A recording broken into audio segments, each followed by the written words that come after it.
Um, no, it's I like the thing that I like about it, especially since like manufacturing content is a lot of what you do as a creative when you're doing the marketing thing is how do I get people to look at it? So like the idea of a naturally multimedia based approach is immediately going to hit different vectors of promotion for you and give you things to put out on different channels just natively, which I appreciate. Um, and I'm curious as far as like communication with your audience goes. Obviously, you've got the Substack. It's kind of the way you put things out. It. What do you do as far as kind of like the brand that's Jacob? What do you do in that regard? Like, are you doing like, do you have an email list? Like, do you like email collection outside of your Substack, things like that? Where you kind of communicate, like, I personally, I love. I'm in my head. I'm imagining like some of your characters, like doing like an actual email in character, like once a month to your audience to kind of keep that. As you said, you work quarterly on a project for this. Ways to kind of keep things going out in between there.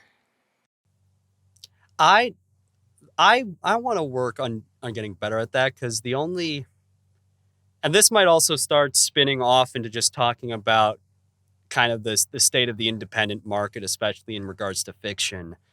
I My only real problem is that the people who I know really dig this series. I tend to have a one-to-one basis with them. Like these are people who have come up to me. I've made friends through working on this series, honest to God. And they are some of the nicest people, some of the most supportive people out there. I know just people that will go the extra mile to really be there for you. But and I've noticed this with a lot of other writing projects. There tends to be almost this kind of silent readership where they're there, they'll hit like, they'll be viewing everything. I mean, issue 5, which was just released last week, uh, best numbers, some of the best damn numbers this series has done. Probably some of the most even numbers too. Um, but okay, cool. Just making sure. Um, but I I do wish I could kind of get in touch with kind of the audience more because I've built up kind of a not a substantial brand, but I've built up an online presence out of Twitter.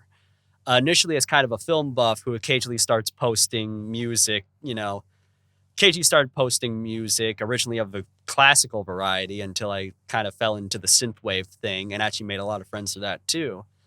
Um, but there does seem to be this kind of weird disconnect with 365 where the people who come up to you and say, "Hey, I really dig what you're doing here," those are the people you wind up having the one-to-one conversations with versus the vast majority of the readership that show up, read the stories, and kind of just fade off. And I've had people who have actually done this. Like I have one of my pals on Twitter.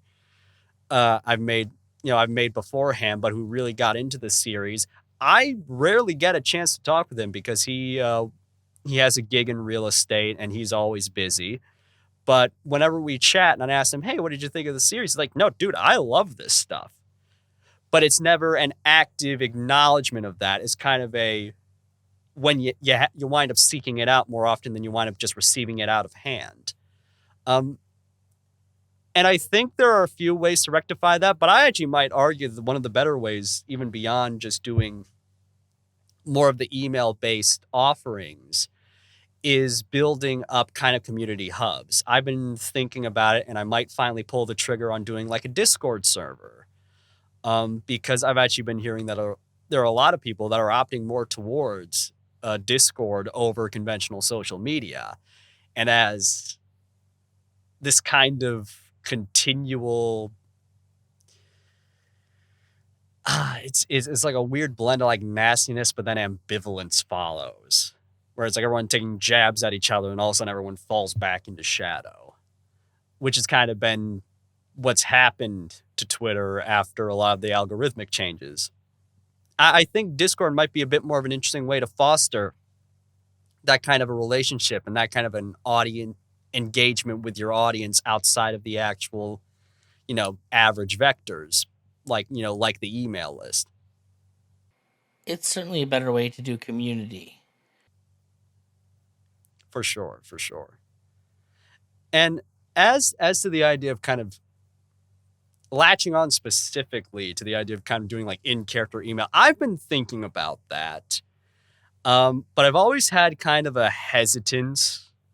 There's some guys who have actually done really good with this. A great example is Rob Rhimes, the creator of Barbarian of the Storms, that wonderful off the wall sword and sorcery series. He created a chat bot of one of his characters, Fenric, that has actually been hitting it off pretty well. Actually, it's been getting a lot of engagement, and a lot of people have been finding kind of this fascinating experience, I guess, for lack of a better word. And maybe, obviously, the rapid development of AI is not to everyone's pace nor to everyone's taste. So that's kind of that's a tightrope you have to walk. But there is kind of an appeal too, because there's a lot of stories told in 365 in first person. And if there's one thing I've been consistently told, it is that I have a very distinctive voice as a writer, not just with omniscience, but the way the characters read. Oh, for sure.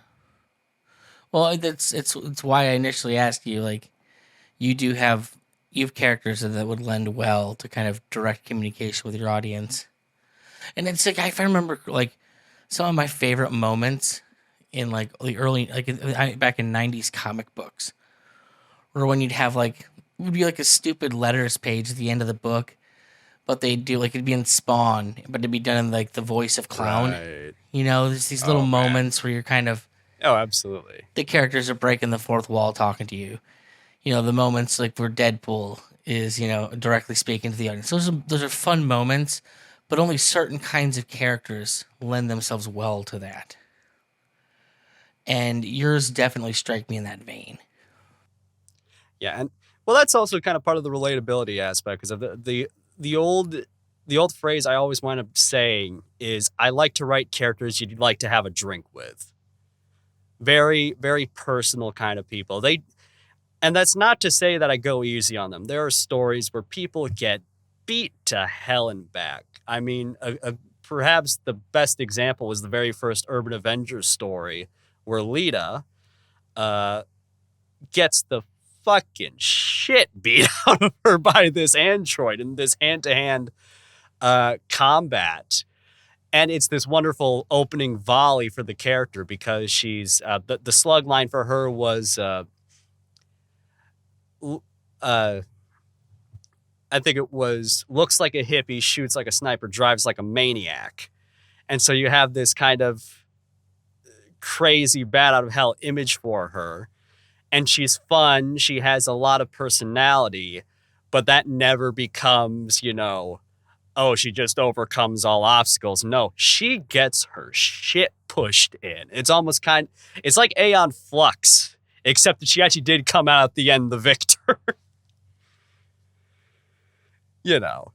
So that kind of, but I could see her doing, I could see Nick from Speed Freak Files really hitting it off, because there are a lot of, that's probably the most personable series within the overall structure of the franchise, for lack of a better word. Speed Freak Files has been kind of this very, just the dumb fun part of the series, but it's never, you never feel stupid for enjoying it, if that makes sense. It is just these characters going on these absolutely madcap adventures, but the guy tells it like he's Fred McMurray from Double Indemnity. So there's almost this kind of bizarre dignity throughout all of the twists and turns and absolute just uproarious kind of chaos that ensues in Speed Freak. But yeah, no, I could see some of those characters really taking off in that vein, and it might be fun because it might also be another avenue to tell stories in a very direct kind of manner. Well, it's a way to, for me. It's all about keeping the constant communication with your audience, like, and I don't necessarily even mean in like needing the feedback sense. It's you never want them to kind of forget who you are. You don't ever want them to lose that connection. And bottom line is, there's so much out there right now. It's real easy to just kind of forget something exists in the pile of content that you.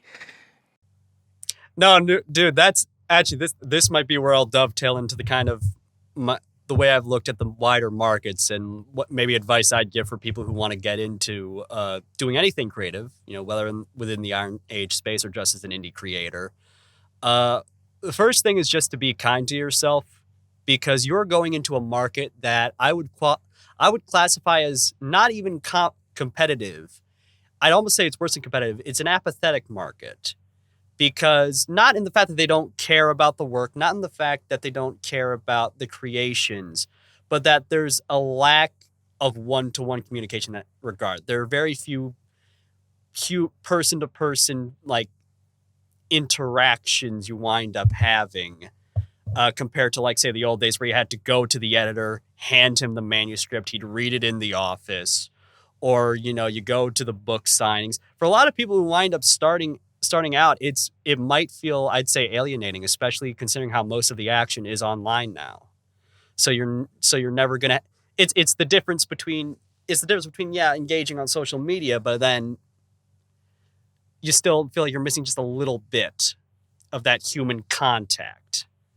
The thing that we always really need to remember is that the kind of people that tend to draw into this medium or this space are also not the most outgoing people in the world, we'll just say. That's true. But no, it's just I just say that because that's kind of the way that I felt, just kind of navigating through things. Because there are days where it's like, it's easy to kick yourself for, why isn't this performing well? Why isn't that performing well? But that kind of does you no good.